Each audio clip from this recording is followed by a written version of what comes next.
Being of service in the kingdom is one way to learn how to function in the world again. Work. We may sometimes feel like outsiders or imposters, but in the kingdom we are full participants. We don't second guess our primary purpose, which is what? If you've been reading your Bible, you know it's to be a disciple. To make disciples. God's been talking to me a lot about harvest hands and leading me to that verse in Matthew. And in our fellowship, God is our ultimate authority. We don't reign over each other, so we don't see ourselves as the authority or as a victim anymore.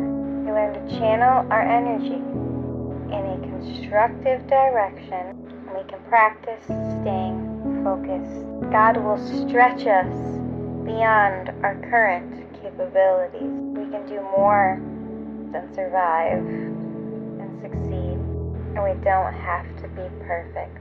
Being of service counteracts selfishness, and it increases your feelings of self-worth. We learn to step back and think before we respond. Not everything that affects us is personal, and we don't have to return to the fire every time. We find out who we really are and how we can relate to people.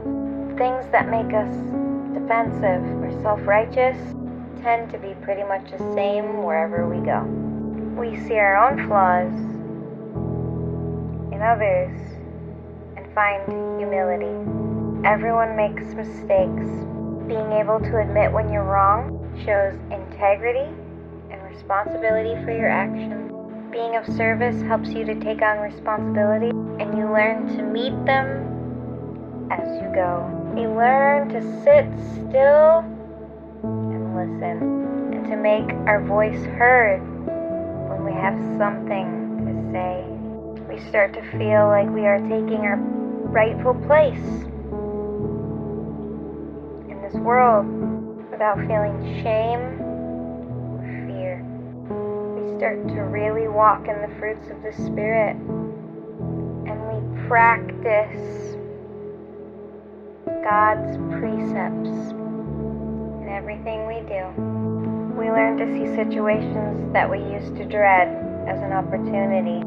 Responsibility used to feel like a burden, but now you see it as a privilege.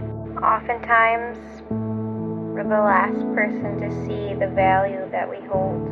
We learn we are more capable than we thought we were.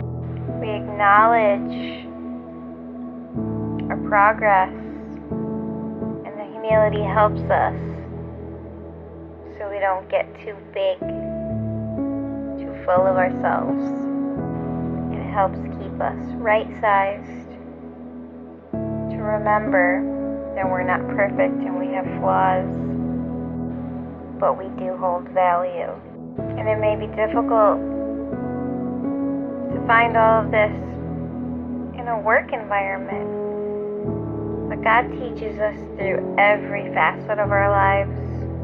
And sometimes we're just in certain places for a season or some seasons, and there's many reasons why. But there's always a purpose for you being where God has placed you, even if you can't see it yet. Your work ethic is a collection of your habits, so you can take that determination that you feel and learn how to use it towards healthy goals. And as it becomes a habit, God will move you from one place to another, and you'll be able to achieve amazing things. Don't get too far ahead of yourself, though, because it's really in our inadequacy that God really shines through. In the places where we fall short, God comes through and shows up and shows out, making it so abundantly clear that it's not us. You may feel like a quarter horse in a 1-mile race, a great starter but a poor finisher. But it is God who will finish the good work in you.